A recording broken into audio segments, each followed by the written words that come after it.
This is a speaking test practice to help you develop your fluency and coherence, your vocabulary resource, grammatical range, and pronunciation in the English language. First question. Have you ever traveled? Yes, I have had the opportunity to travel to several countries and explore different cultures.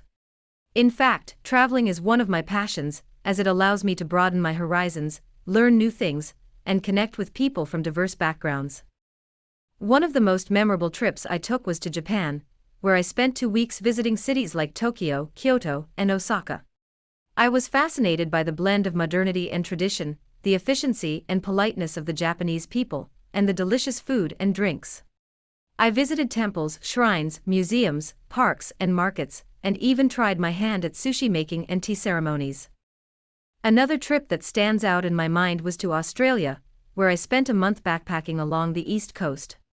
I met many fellow travelers from all over the world, and we shared adventures like snorkeling in the Great Barrier Reef, surfing in Byron Bay, hiking in the Blue Mountains, and camping in national parks. I also got to experience the laid-back lifestyle, the stunning landscapes, and the unique wildlife of Australia. Overall, traveling has enriched my life in countless ways, and I hope to continue exploring new destinations and making unforgettable memories. What do you do when you travel on holiday? When I travel on holiday, I usually try to make the most of my time by engaging in a variety of activities that allow me to discover the local culture, history, and natural beauty of the place I am visiting. Here are some examples of what I typically do. Firstly, I like to go sightseeing and visit the most famous landmarks, museums, and historical sites of the destination.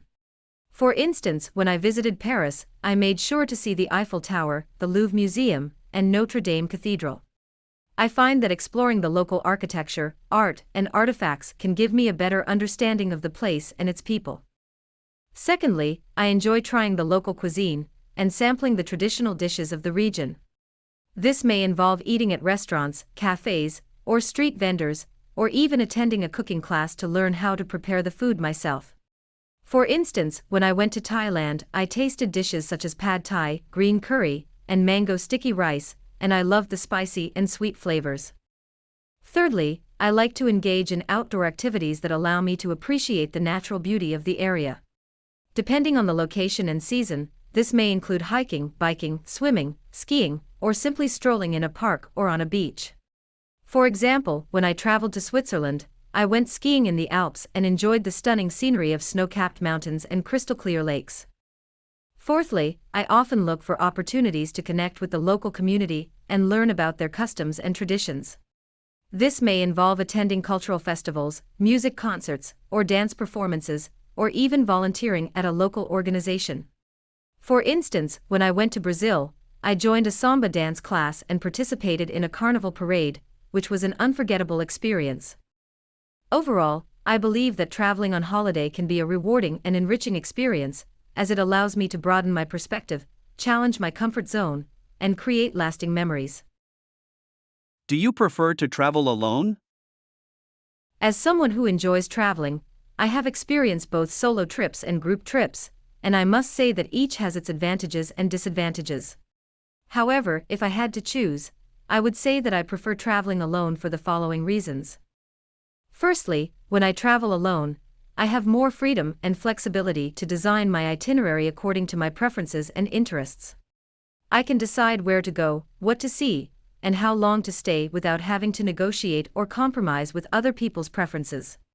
For example, if I want to spend an entire day exploring a museum, I can do so without worrying about others getting bored or tired. Secondly, traveling alone can be a great opportunity for self-discovery and personal growth. Being in a new environment without familiar faces and routines can push me out of my comfort zone and challenge me to be more independent, confident, and open-minded. I may also have more opportunities to interact with locals and learn about their culture and lifestyle. Thirdly, solo travel can be a way to recharge and reflect, as it allows me to disconnect from the distractions and obligations of daily life and focus on my own thoughts and feelings. Whether it's by reading a book, meditating, or simply gazing at a scenic view, I can find moments of solitude and introspection that can be hard to come by in a busy and connected world. Of course, there are also some drawbacks to traveling alone, such as safety concerns, loneliness, and lack of social interaction. Therefore, it's important to plan and prepare carefully and to stay connected with friends and family back home, or meet new people along the way.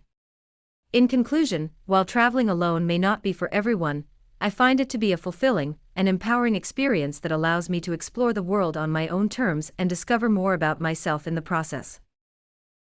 What challenges do you experience when you travel? Traveling can be an exciting and enriching experience, but it can also present some challenges and obstacles that require adaptability, patience, and problem-solving skills. Based on my personal experience, here are some of the challenges I have encountered when traveling, and how I have dealt with them. Firstly, language barriers can be a significant challenge, especially when traveling to countries where English is not widely spoken. In such cases, I have found it helpful to learn some basic phrases and expressions in the local language, such as greetings, directions, and numbers. I have also used translation apps or carried a phrasebook with me to facilitate communication. Additionally, I have tried to be respectful and patient with people who may not understand me or vice versa, and to use nonverbal cues, such as gestures and facial expressions to convey meaning. Secondly, transportation issues can arise, such as delays, cancellations, or missed connections.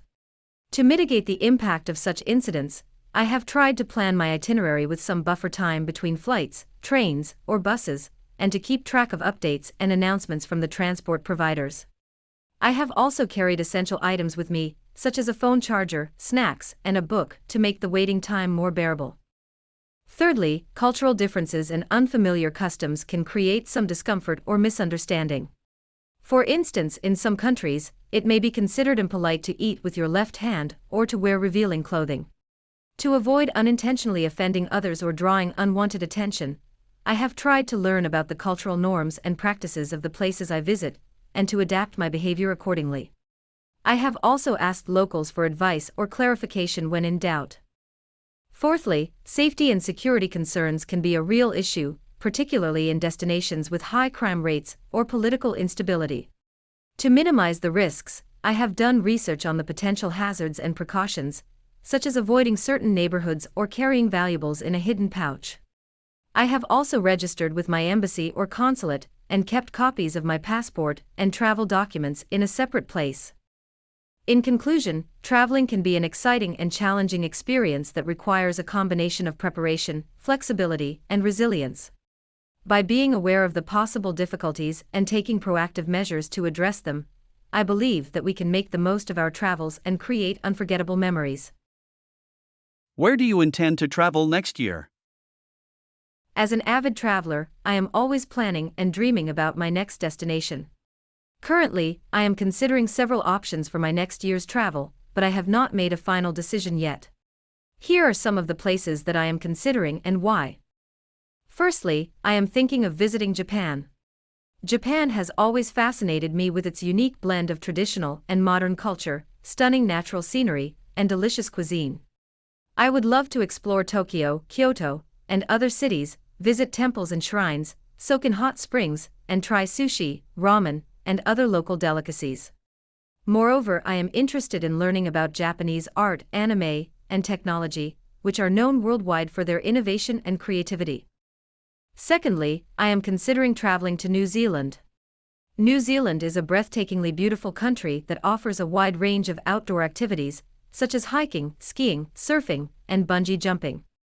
I would love to explore Milford Sound, Mount Cook, and other national parks, meet the friendly locals, and learn about the culture. Additionally, I am intrigued by New Zealand's sustainability and ecotourism initiatives, which align with my own values and interests. Thirdly, I am contemplating visiting South America. South America is a vast and diverse continent that boasts some of the world's most spectacular landscapes, such as the Amazon rainforest, the Andes Mountains, and the Patagonian glaciers. I would love to explore cities such as Rio de Janeiro, Buenos Aires, and Lima, taste the delicious food, and experience the vibrant music and dance scene. Moreover, I am interested in the history and culture of the indigenous peoples, such as the Incas and the Mayas, and how they have shaped the region's identity. In conclusion, while I have not yet decided where to travel next year, I am excited about the possibilities and the opportunities to learn, explore, and connect with different people and cultures. I believe that traveling is not only a way to satisfy our curiosity and wanderlust, but also a way to broaden our horizons and deepen our understanding of the world.